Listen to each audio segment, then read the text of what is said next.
हाय दोस्तों, कैसे हैं आप सभी लोग। उम्मीद है बहुत बढ़िया होंगे, जबरदस्त होंगे। दोस्तों ठीक है, जैसा कि हम लोग पढ़ रहे थे, अपनी सीरीज चला रहे हैं निरंतर एनटीपीसी और रेलवे ग्रुप डी के लिए। समय बिल्कुल भी नहीं खराब करेंगे। पेपर बहुत नजदीक है, सीधे से हम लोग पॉइंट पे आते हैं और पढ़ना स्टार्ट करते हैं। आज की क्लास में आप पहला प्रश्न देखेंगे। पहले प्रश्न में इन लोग कह रहे हैं, इतिहास से इन्होंने उठा लिया क्वेश्चन और इनका कहना क्या है। राष्ट्रकूट वंश के संस्थापक कौन से थे। आप देखते हैं कि दक्षिण भारत में बहुत सारे राज्य आते हैं, जैसे चंदेल वंश हो गया, राष्ट्रकूट वंश हो गया, चालुक्य वंश हो गया, पाल वंश हो गया, एस चौहान वंश हो गया, गढ़वाल वंश हो गया। ऐसे बहुत सारे वंश आपको दक्षिण भारत में दिखाई पड़ते हैं। तो उन्हीं में से जो मोस्ट फेवरेट है, कई बार एग्जाम में पूछा गया है, ये आपसे पूछ लेते हैं कि भाई ये बताइए कि जो राष्ट्रकूट वंश था उसके संस्थापक कौन थे। और राष्ट्रकूट वंश को के बारे में जब आप देख रहे हैं तो आप बहुत अच्छे से जानते हैं। राष्ट्रकूट वंश एक ऐसा वंश होता है जिसने विश्व प्रसिद्ध एलोरा के मंदिरों का निर्माण करवाया। जैसे राष्ट्रकूट कई बार पूछ लिया जाता है कि एलोरा के कैलाश मंदिर का निर्माण किसने करवाया, तो राष्ट्रकूट वंश ने करवाया। काफी सारे इससे प्रश्न बनते हैं, तो आप याद रखोगे राष्ट्रकूट वंश के संस्थापक के तौर पर यदि प्रश्न पूछा जाएगा तो आपका जवाब क्या रहेगा, दंती दुर्ग। क्या रहेगा, दंती दुर्ग। दूसरा प्रश्न जो ये लोग पूछ लेते हैं, कई बार पूछा भी गया है, ये लोग पूछते हैं कि भाई ये बताइए कि राष्ट्रकूट वंश की जो राजधानी थी, राष्ट्रकूट वंश के जो शासक होते हैं, जो शासन करते हैं, वो अपनी पर्टिकुलर एक राजधानी बनाते हैं। उस राजधानी का नाम क्या होता है, तो आप तुरंत बता दोगे, ब्रैकेट में जो लिखा हुआ है मान्यखेट। तो दो प्रश्न यहाँ से बहुत सिंपल से हो जाते हैं। तीन प्रश्न कि कैलाश के एलोरा मंदिरों का निर्माण किस वंश के शासकों ने करवाया, तो आप बता दोगे राष्ट्रकूट वंश के शासकों ने। दूसरा वो आपसे पूछ लेंगे कि भाई ये बताइए राष्ट्रकूट वंश के संस्थापक कौन से थे, तब आप बता दोगे दंती दुर्ग थे। तीसरा प्रश्न अगर वो आपसे पूछते हैं कि बताइए राष्ट्रकूट वंश की राजधानी क्या थी, तब आपका उत्तर क्या रहेगा, मान्यखेट होगा। चलिए दूसरा प्रश्न आज का हम लोग देखते हैं। दूसरा ये लोग कह रहे हैं कांग्रेस के किस अधिवेशन में पूर्ण स्वराज्य की मांग की गई थी। आप देखते हैं कि स्वतंत्रता भारत को कब मिल जाती है, 1947 में। लेकिन उसके पहले समय समय पर इतने सारे आंदोलन होते हैं, इतनी सारी मांगे की जाती हैं, इतने सारे मूवमेंट्स होते हैं, तो बहुत सारे काम होते हैं। तो उस बीच में कांग्रेस के लगातार अधिवेशन होते जा रहे थे। और कांग्रेस के बारे में आप जानते हैं 1885 में एक अंग्रेज ह्यूम ने इसकी स्थापना करवा दी थी। और इसके समय समय पर बहुत सारे क्या होते रहते हैं, अधिवेशन होते रहते हैं। उन्हीं अधिवेशन में एक अधिवेशन ऐसा भी होता है जहां पर पूरी तरीके से ये मांग उठाई जाती है, ये मांगा जाता है कि हमको क्या चाहिए भैया, पूर्ण स्वराज्य की मांग है कि हमको पूरी तरीके से हमारा स्वराज्य होना चाहिए, पूरी तरीके से फ्रीडम मिलनी चाहिए। तो ये मांग अगर पूछा जाए किस कांग्रेस के किस अधिवेशन में, तो आप बताओगे कांग्रेस के लाहौर अधिवेशन में। कांग्रेस का जो लाहौर अधिवेशन होता है उसकी अध्यक्षता कौन कर रहे होते हैं, नेहरू जी कर रहे होते हैं। और ये होता कब है, 1932 में होता है। और अगर हम बात करें कि कांग्रेस का कौन सा नंबर का अधिवेशन था, तो कांग्रेस का 45वें नंबर का 45वां संविधान, सॉरी 45वां कांग्रेस का जो अधिवेशन है वो कहाँ पे होता है, लाहौर में। कब होता है, 1932 में होता है। अध्यक्ष कौन होते हैं, पंडित नेहरू होते हैं। मांग किस बात की कर दी जाती है, तो जब मांग की बात की अगर हम बात करते हैं तो पूर्ण स्वराज्य की मांग। पूर्ण स्वराज्य की मांग कहाँ पे आपको दिखाई पड़ रही है, लाहौर कांग्रेस के अधिवेशन में। चलिए अगला प्रश्न हम लोग देखते हैं। अगला प्रश्न ये पूछ लेते हैं, भूमध्य सागर का प्रकाश स्तंभ किसे कहते हैं।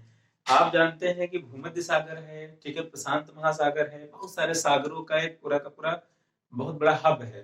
तो अगर पूछा जाए कि भूमध्य सागर का प्रकाश स्तंभ होता क्या है, भूमध्य सागर में एक छोटा सा द्वीप होता है, लिपारी द्वीप। और लिपारी द्वीप के आसपास क्या होता है कि एक बहुत बड़ा ज्वालामुखी है। और वो ज्वालामुखी क्या होता है, हमेशा प्रज्वलित रहता है। और प्रज्वलित होने की वजह से ही ऐसा प्रकाशमान होता है कि लगता है कि वहां पर क्या है, कोई प्रकाश स्तंभ है। तो पूछ लिया जाता है कि भूमध्य सागर का प्रकाश स्तंभ किसे कहा जाता है, तो आप जरूर बताओगे कि स्ट्रम्बोली ज्वालामुखी को। किसको, स्ट्रम्बोली ज्वालामुखी को हम भूमध्य सागर का प्रकाश स्तंभ के नाम से पुकारते हैं। क्लियर है, जो 3-4 क्वेश्चन हो गए हमारे। अगला हम देखते हैं, यहाँ से प्रश्न पक्का आता है और आएगा, रेलवे ग्रुप डी एनटीपीसी, तो बिल्कुल आप रट के जाइएगा। ये लोग पूछ लेंगे कि पखुई वन्य जीव अभ्यारण्य कहाँ है। पखुई वन्य जीव अभ्यारण्य की जब ये बात करते हैं कि पखुई वन्य जीव अभ्यारण्य कहाँ पे है, जैसे आप जानते हैं उद्यान, राष्ट्रीय उद्यान काजीरंगा है, असम, ठीक है ना। ऐसे गिर राष्ट्रीय उद्यान कहाँ पर आपको दिखाई पड़ता है? गुजरात में दिखाई पड़ता है। सरिस्का पंछी अभयारण्य कहाँ पे दिखाई पड़ता है? तो आप राजस्थान में बताते हैं। ठीक है, ऐसे बहुत सारे राष्ट्रीय वन्य जीव अभयारण्य, राष्ट्रीय अभयारण्य, ठीक है, पंछी अभयारण्य आपको दिखाई पड़ते हैं। तो ये लोग पूछ लेंगे आपसे पखुई वन्य जीव अभयारण्य कहाँ है, तो आप बता दोगे कहाँ पे? भारत का अरुणाचल प्रदेश। और अरुणाचल प्रदेश को हम एक और नाम से पहले जानते थे, जिसको नीफे या निफे के नाम से हम लोग पुकारते हैं, नीफे। ठीक है, आगे हम लोग देखते हैं, बहुत इंपॉर्टेंट है संविधान, कॉन्स्टिट्यूशन, पॉलिटी का ये क्वेश्चन है, बहुत इंपॉर्टेंट है। ये लोग क्या पूछ रहे हैं? कोई विधेयक धन विधेयक है या नहीं, इसका निर्णय कौन करेगा? आप जानते हैं बहुत सारे विधेयक होते हैं, बहुत सारे हम लोग विधेयक पेश किए जाते हैं, बिल पेश किए जाते हैं। कहाँ पे पेश किए जाते हैं? संसद के 2 सदन हैं। उच्च सदन की बात करें राज्यसभा, निम्न सदन की बात करें लोकसभा। और लोकसभा में ही ये पूछ रहे हैं सवाल कि कोई विधेयक धन विधेयक है या नहीं, इसका निर्णय कौन करेगा? तो इसका निर्णय कौन करेगा? लोकसभा अध्यक्ष करेगा। लोकसभा के सदस्यों की संख्या अलग होती है, राज्यसभा सदस्यों की संख्या अलग होती है। लोकसभा के एक अध्यक्ष होते हैं जो वर्तमान में हमारे ओम बिरला जी हैं। ये पूछ रहे हैं आपसे कि कोई विधेयक धन विधेयक है या नहीं है, इसकी जानकारी हमें कहाँ पे प्राप्त होगी? तो आप बता दो, मतलब इसका निर्णय कौन करेगा? तो लोकसभा अध्यक्ष इसका निर्णय करेगा कि ये हमारा क्या है, धन विधेयक है या फिर नहीं है। चलिए अगला क्वेश्चन हम लोग देखते हैं। इस समिति में सभी सदस्य लोकसभा के ही होते हैं। आप जानते हैं बहुत सारी समितियां बनती रहती हैं, समय समय बनती रहती हैं, सरकार को जागरूक करने के लिए, केंद्र को जागरूक करने के लिए और छोटी छोटी संस्थाओं को जागरूक करने के लिए। होता क्या है कि भारत में 2 समितियां बहुत ज्यादा फेमस हैं, लोक समिति और प्राक्कलन समिति। लोक समिति, प्राक्कलन समिति का काम क्या होता है कि राष्ट्रपति के माध्यम से देश में जो हमारा धन है उसका गलत तरीके से उपभोग ना हो पाए, नीतियां कैसी चल रही हैं उनका पूर्ण निर्धारण करना, उन पर नियंत्रण रखने का काम कौन करते हैं? हमारा। तो हमारा ये पूछ रहे हैं कि किस समिति में सभी सदस्य लोकसभा के ही होते हैं? तो समिति का नाम क्या है? प्राक्कलन समिति। और प्राक्कलन समिति के जितने भी सदस्य होते हैं 30 सदस्य, 30 सदस्य कहाँ से होते हैं? तो ये बहुत स्पष्ट रूप से बता दें, लोकसभा से। यानी राज्यसभा का दायित्व तो नहीं होता है यहाँ पर। या ऐसे भी प्रश्न आपको परेशान करने के लिए पूछ सकते हैं कि भाई ऐसी कोई समिति बता दीजिए जिसमें एक ही समिति के एक ही सदन के सारे सदस्य होते हैं, तब भी आपका आंसर क्या हो जाएगा? प्राक्कलन समिति। दोनों तरीके से पूछें कि कौन सी ऐसी समिति है जिसमें उस सदस्य के सभी सदस्य उसी सदन के होते हैं, तब भी आपका आंसर क्या रहेगा? प्राक्कलन समिति। और अगर ऐसे पूछ लेते हैं कि बड़ी समिति कौन सी है, तब भी आपकी कौन? प्राक्कलन समिति। और भारत के आय के जो मतलब आने और जाने के पैसे के जो संसाधन लेखा जोखा होता है वो भी कौन नियंत्रित करता है? तो यही समितियां प्राक्कलन समितियां, लोक लेखा समिति। ठीक है, आगे हम लोग देखते हैं, किसी चट्टान की आय ज्ञात करने के लिए विधि प्रयोग लाते हैं। जो हमारी बड़ी बड़ी रॉक्स हैं, बहुत बड़ी चट्टाने हैं, बहुत प्राचीन चट्टाने हैं, बहुत दिनों से पड़ी हैं, अब सवाल ये उठता है हमें जहन में आ जाए कि भाई ये वाली जो चट्टान है ये कितनी पुरानी है, इसकी उम्र कितनी होगी? ये ऐसे अगर हमारे दिमाग में प्रश्न आते हैं और हम जानना चाहते हैं कि भाई ये चट्टान कितनी पुरानी होगी, इसका हम निर्धारण कैसे करें, इसकी पता कैसे करें, तो उसके लिए हमारे पास एक विधि है, कार्बन डेटिंग। कार्बन डेटिंग का मतलब यहाँ पे जब आप देखोगे, आप सीधा सीधा लिखा, कार्बन डेटिंग को हम नहीं बोलते हैं अभी, क्या कहेंगे? Uranium dating. जैसे ही आप पता करोगे यूरेनियम डेटिंग, तो यूरेनियम डेटिंग से हम किसका पता करते हैं? चट्टानों की उम्रों के बारे में, चट्टानों की आयु के बारे में, कि कोई चट्टान है वो कितने दिनों से पुरानी है। चलिए ठीक है, आगे हम लोग बढ़ते हैं। आगे आप देखोगे, कुनैन किससे प्राप्त किया जाता है? कुनैन क्या होता है? एक हमारे वहां बीमारी होती है, डिजीज, जिसको हम मलेरिया के नाम से जानते हैं। और अभी कोरोना पीरियड काल में आपने देखा होगा कि अमेरिका ने हम लोगों के वहां से ऐसी मेडिसिन मंगवाई थी जो मलेरिया के रोग में काम आती थी, क्लोरोफिकेन करके कुछ, है ना। तो यहाँ पर आप देखोगे कि कुनैन किससे प्राप्त की जाती है? तो हमारे वहां एक पेड़ होता है, पेड़ का नाम होता है सिनकोना। बहुत इंपॉर्टेंट है, बहुत अच्छे से देख लीजिए। हमारे वहां एक पेड़ होता है सिनकोना, और सिनकोना पेड़ के पादप की जो छाल होती है, छाल जो होती है उससे हम क्या प्राप्त कर लेते हैं?